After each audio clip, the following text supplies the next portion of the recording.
आप सभी का स्वागत है आपके अपने YouTube channel Ajay coaching classes में। स्टूडेंट्स, आज की इस वीडियो में हम लोग डिस्कस करने वाले हैं क्लास 12 फिजिक्स के एक डेरिवेशन को, जिसका नाम है पतले लेंस द्वारा प्रकाश के अपवर्तन का सूत्र। और पतले लेंस द्वारा प्रकाश के अपवर्तन के सूत्र को लेंस मेकर सूत्र भी हम लोग कहते हैं। और ये जो डेरिवेशन है ये कब करने वाले हैं? जब लेंस के दोनों ओर माध्यम समान हो। हमें लेंस के दोनों ओर माध्यम समान लेने हैं, ठीक है। तो चलिए समझ लेते हैं पहले फिगर को। तो फिगर में जैसे कि आपको दिख रहा है, टी मोटाई का एल उत्तल लेंस है। ये कैसा लेंस है? उत्तल लेंस। उत्तल लेंस की पहचान कैसे की जा सकती है? तो हमने आपको बताया था कि ऐसा लेंस जो बीच में मोटा हो, किनारों पर पतला होता है, उत्तल लेंस कहलाता है। तो ये हो गया उत्तल लेंस। टी मोटाई का एल उत्तल लेंस है। उत्तल लेंस के दो पृष्ठ होंगे। पहला पृष्ठ ये वाला हो जाएगा, दूसरा पृष्ठ ये वाला हो जाएगा। इस पृष्ठ का ध्रुव P1 है, इस पृष्ठ का ध्रुव P2 है। ये लाइन होती है मुख्य अक्ष। मुख्य अक्ष के बिंदु O पर एक वस्तु को रखा गया है, ठीक है। वस्तु से चलने वाली प्रकाश किरण पहले पृष्ठ से अपवर्तन के पश्चात I पर इसका प्रतिबिंब बनाती है, और जब दूसरा पृष्ठ हम लोग लेते हैं तो इस पृष्ठ के कारण I डैश पर इसका प्रतिबिंब प्राप्त होता है, ठीक है ना। मतलब क्या हुआ कि जब ये वस्तु से चलने वाली प्रकाश किरण होगी तो इस पृष्ठ से अपवर्तन के पश्चात I पर इसका प्रतिबिंब बनाएगा, और जब इस पृष्ठ की हम लोग बात करेंगे तो I डैश पर इसका प्रतिबिंब हमें मिलेगा, ठीक है। दूरी हमने मान ली है। दूरियां हमने मान रखी है P1 से O तक की U मान रखी है, फिर P1 से I डैश तक की दूरी को V डैश मान रखा है, और P2 से I तक की दूरी को V मान रखा है, ठीक है। तो इन्हीं सारी चीज़ों को यहाँ पर लिखा गया है। तो चलिए पढ़ लेते हैं। तो यहाँ पर बोला गया है, माना एक पतला लेंस L वायु में रखा हुआ है, ठीक है। यहाँ पर जो हमने माध्यम लिया है वो कैसा है? विरल माध्यम है। ये भी विरल है और ये भी विरल है। तो हमने लेंस को विरल माध्यम में रखा है। लेंस के पदार्थ का वायु के सापेक्ष अपवर्तनांक n है। मतलब लेंस का जो अपवर्तनांक है वो हमने स्मॉल n मान रखा है, तथा इसके पहले व दूसरे पृष्ठों की वक्रता त्रिज्याएं R1 व R2 हैं। इसकी जो वक्रता त्रिज्या है R1 और R2 है, ठीक है। माना लेंस की मोटाई t है, और ये जो हमने लेंस लिया है वो t मोटाई का है, स्मॉल t मोटाई का, ठीक। लेंस की मुख्य अक्ष पर एक बिंदु वस्तु O प्रथम पृष्ठ के ध्रुव P1 से U दूरी पर रखी है। अब बोला गया है जो P1 से एक वस्तु को U दूरी पर बिंदु O पर रखा गया है, ठीक है। यह पृष्ठ बिंदु वस्तु O का प्रतिबिंब I डैश पर बनाता है, और ये जो पृष्ठ है इसका जो प्रतिबिंब है वो I डैश पर बनाता है। माना कि I डैश की पृष्ठ के ध्रुव P1 से दूरी V डैश है, और इसकी जो दूरी है वो पृष्ठ P1 से V डैश दूरी पर है। तब गोलीय पृष्ठ पर अपवर्तन के सूत्र से, तो अपवर्तन के सूत्र से हमें इसका फॉर्मूला निकालना है। तो गोलीय पृष्ठ का अपवर्तन का सूत्र आप लोगों ने पढ़ रखा होगा। सूत्र क्या होता है? n/v माइनस 1/u बराबर होता है n-1/r होता है। n/v माइनस 1/u बराबर n-1/r। इस सूत्र का हम लोगों ने डेरिवेशन इसके पहले वाले वीडियो में कर रखा है। तो चलिए इस सूत्र का हम लोग प्रयोग करते हैं। तो यहाँ पर सूत्र हमने लिख रखा है n/v माइनस 1/u बराबर n-1/r। तो यहाँ पर देखिए n/v का मतलब होता है ध्रुव से प्रतिबिंब तक की दूरी। तो यहाँ पर देखिए ध्रुव हमने P1 में लिया है और प्रतिबिंब हमें प्राप्त हुआ है I डैश। तो इनकी दूरी क्या है? V dash. तो यहाँ पर ले लेंगे हम लोग V डैश माइनस, फिर क्या होता है 1/u। u क्या होता है? ध्रुव से वस्तु तक की दूरी। तो ध्रुव से वस्तु तक की दूरी हो गई u, कोई दिक्कत नहीं इसमें। इसके बाद देखिए बराबर n-1 वैसे ही आ जाएगा, और पहले पृष्ठ की जो हमने वक्रता त्रिज्या मानी थी वो क्या थी? R1 थी। तो यहाँ पर हो जाएगा R1। इसको हम लोग मान लेंगे समीकरण नंबर फर्स्ट। इतनी बात क्लियर हो गई।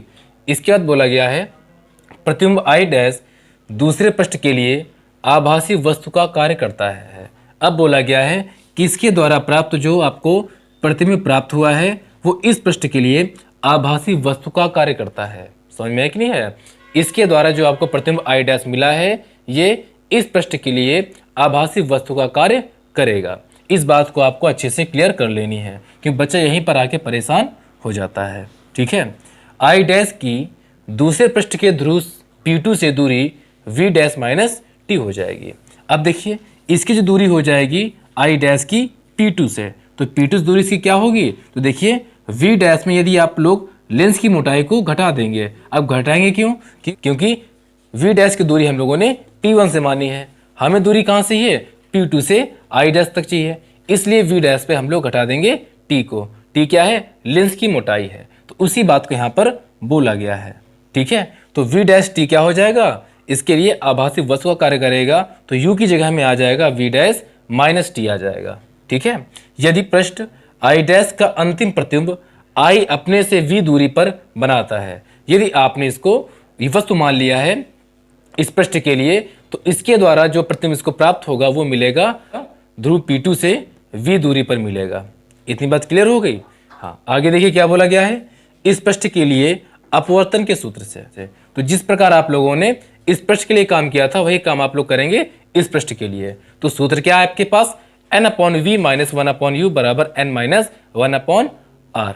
यहाँ पर हमने R1 ले रखा था। अब यहाँ पर देखिए क्या करते हैं हम लोग, तो यहाँ पर देखिए n की जगह में आ जाएगा 1/n। अब 1/n कैसे आ जाएगा? आप इसको ऐसे भी लिख सकते हैं 1/n, लिखने में आसानी रहेगी। ठीक है, और 1/n क्यों ले रहे हैं? क्योंकि अब जो प्रकाश किरण है वो लेंस से वायु में जा रही है। अभी तक क्या था? अभी तक जो प्रकाश किरण जा रही थी वो वायु से लेंस में जा रही है, लेकिन अब हम लोग क्या कर रहे हैं? लेंस से वायु में जा रही है, इसलिए यहाँ पर जो अपवर्तन आएगा 1/n हो जाएगा। अब यहाँ पर दूरी कौन सी रखते हैं? v का मतलब क्या होता है? ध्रुव से प्रतिबिंब तक की दूरी। तो दूरी कौन सी है यहाँ पर? तो यहाँ पर देखिए प्रतिबिंब की दूरी है v, तो यहाँ पर कर देंगे v माइनस 1/, वस्तु की दूरी। वस्तु की दूरी हमने आपको क्या बताई है? v डैश माइनस टी, जैसे कि यहाँ पर लिखा भी हुआ है। तो लिख देंगे यहाँ पर v डैश माइनस टी बराबर, यहाँ पर जो अपवर्तनांक रखना है वो हो जाएगा 1/n माइनस 1/r2। त्रिज्या इसकी हमने क्या मानी थी? R2 हमने मानी थी। तो इस प्रकार हम लोगों ने पहले पृष्ठ के अपवर्तन का सूत्र लगा दिया और दूसरे पृष्ठ पर अपवर्तन का सूत्र लगा दिया। आप इसको मान सकते हैं समीकरण नंबर 2। तो चलिए इसके बाद समझते हैं। यहाँ n के स्थान पर 1/n इस कारण लिया गया है क्योंकि अब प्रकाश लेंस से वायु में जा रहा है। हमने आपको बताया कि जो हम लोगों ने 1/n लिया है समीकरण 2 में, तो क्यों लिया है? क्योंकि प्रकाश किरण अब की बार लेंस से वायु में जा रही है, ये कारण हमने आपको बता दिया है। पतले लेंस के लिए t का मान v के सापेक्ष उपेक्षणीय है, मतलब t का कोई भी मान नहीं माना जाएगा, है ना, क्योंकि लेंस हमने पतला लिया है और पतले लेंस की मोटाई हम लोग बहुत कम लेते हैं या नगण्य के बराबर है, तो इसलिए v के सापेक्ष उसको हम लोग छोड़ देंगे। ठीक है, आगे बोला गया है अतः समीकरण 2 को सरल करने पर। अब हमें समीकरण 2 को सरल करना है, t को यहाँ से हटाना है। तो चलिए t को यहाँ से हटाते हैं, तो थोड़ा सा और भी इसको कैलकुलेट कर लेंगे। यहाँ पर जो आपको 1/n दिख रहा है इसको n को नीचे कर देंगे, तो समीकरण बन जाएगा अपने पास 1/nv minus 1/v dash. t को हमने छोड़ दिया है। इसके बाद देखिए इसको ऐसे सॉल्व करोगे तो लिखा है यहाँ पर 1/n माइनस 1, इसका यहाँ पर मल्टीप्लाई कर देंगे तो हो जाएगा 1 माइनस n/n हो जाएगा। ठीक है, इसके नीचे हमने 1 मान के ऐसे लेके सॉल्व किया है, तो हो जाएगा 1 माइनस n/n हो जाएगा नीचे और बगल में इसके R2 है। ठीक है, अब करा दिए दोनों पक्षों में n का मल्टीप्लाई, और जैसे आप लोग मल्टीप्लाई करोगे तो ऊपर हो जाएगा n/nv minus n/v dash equal, और यहाँ पर n का हमने मल्टीप्लाई करा दिया है तो हो जाएगा n और ब्रैकेट पे है 1 माइनस n/n/r2। तो यहाँ देखिए n से n ये कट जाएगा और ये n से n ये कट जाएगा, तो अपने पास मिल जाएगा 1/v माइनस n/v डैश बराबर 1 माइनस n/r2। इसको मान लेंगे समीकरण नंबर 3। अब आपको समीकरण 1 में 3 को जोड़ देना है, तो जैसे आप लोग समीकरण 3 में 1 को जोड़ेंगे तो कुछ कटने वाला है, यही से आप समझ जाइए। देखिए यहाँ पर ये माइनस का है, n/v डैश माइनस का है, और यहाँ पर देखिए n/v डैश है प्लस का, तो ये इससे कट जाएगा।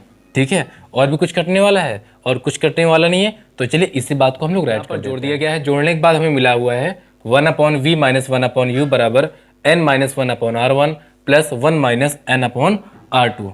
अब यहाँ पर देखिए हमें इन दोनों से लेना है n-1 कॉमन लेना है। कॉमन कैसे लेंगे? जब यहाँ पर आप माइनस का कॉमन लेंगे, जैसे आप लोग यहाँ पर माइनस कॉमन लोगे तो प्लस का माइनस हो जाएगा, माइनस का प्लस हो जाएगा। तो देखिए ये जो 1 है वो प्लस का है तो माइनस का हो जाएगा, n ये माइनस का तो प्लस हो जाएगा। तो इसको इस प्रकार लिखा जा सकता है n-1।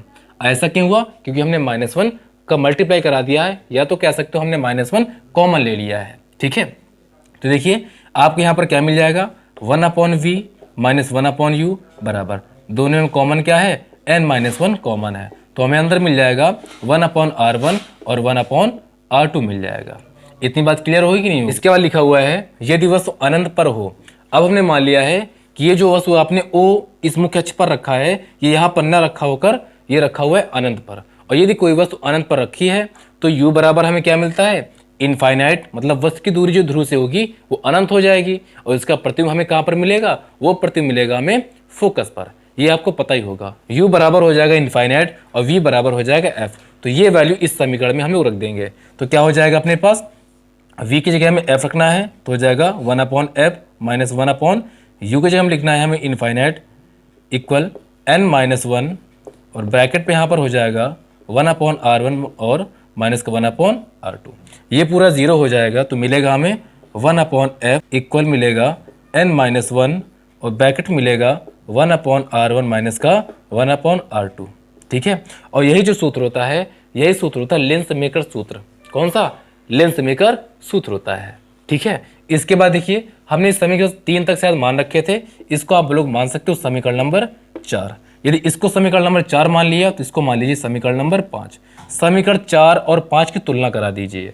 यदि आप लोग समीकरण 4 और 5 की तुलना करा देंगे तो तुलना कराने पर देखिए इसका RHS और इसका RHS दोनों का सेम है ना, तो ये दोनों यदि बराबर हैं तो ये भी आपस में बराबर होंगे, तो इससे सूत्र हमें क्या मिलेगा, इससे सूत्र जो हमें मिलेगा वो सूत्र मिल जाएगा 1/f बराबर 1/v और माइनस का 1/u। इसकी सहायता से 1/f बराबर 1/v माइनस 1/u सूत्र भी हमें प्राप्त हो गया है। यह है लेंस मेकर सूत्र। लेंस मेकर सूत्र क्या होता है, 1/f बराबर n-1 1/r1 माइनस का 1/r2, और इसी की सहायता से हमें ये भी सूत्र मिल गया। ठीक है, तो इस प्रकार हम लोगों ने पतले लेंस द्वारा प्रकाश के अपवर्तन का सूत्र ज्ञात कर लिया। अब कौन सी कंडीशन में, जब दोनों और माध्यम हमने एक ही ले रखे हैं, इधर भी विरल और इधर भी विरल ले रखा है। तो डेरिवेशन बहुत ही अच्छा है, एग्जाम के लिए मोस्ट इंपॉर्टेंट है, तो आपको इसको सही तरीके से समझ लेना है। तो चलिए इस वीडियो में हम लोग इतने रखते हैं, मिलते हैं आपको नेक्स्ट वीडियो पे। और हाँ स्टूडेंट्स, यदि वीडियो को पसंद आए तो वीडियो को लाइक और शेयर करें। यदि चैनल पर आपने हो तो चैनल को सब्सक्राइब करना बिल्कुल न भूलिएगा।